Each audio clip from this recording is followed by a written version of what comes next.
శ్రీశైలంలో వరుస సెలవులు శ్రావణ మాసం కావడంతో మల్లన్న ఆలయానికి భక్తులు పోటెత్తారు. ఒక పక్క శ్రీశైలం డ్యాం, మరోపక్క శ్రీశైలం మల్లన్న దర్శనం సందర్శకులు భక్తులు విపరీతంగా పెరిగిపోయారు.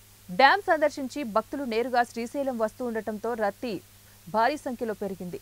నేడు శ్రావణ మాసం, పైగా ఆదివారం కూడా కావడంతో క్షేత్రంలో భక్తుల రద్దీ భారీగా పెరిగింది. క్షేత్రమంతా కూడా వాహనాలు, భక్తజనంతో సందడి వాతావరణం నెలకొంది.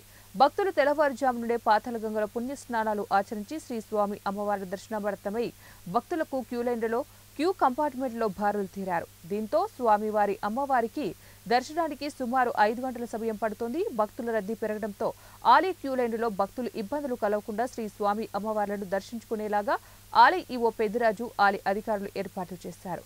దర్శనార్థమై క్యూలైన్లు, కంపార్ట్మెంట్లో ఉన్న భక్తులకు ఎప్పటికప్పుడు అల్పాహారం, పాలు, బిస్కెట్లు, మంచినీరు అందిస్తున్నామని దేవస్థానం ఈవో పెద్దిరాజు తెలియజేశారు.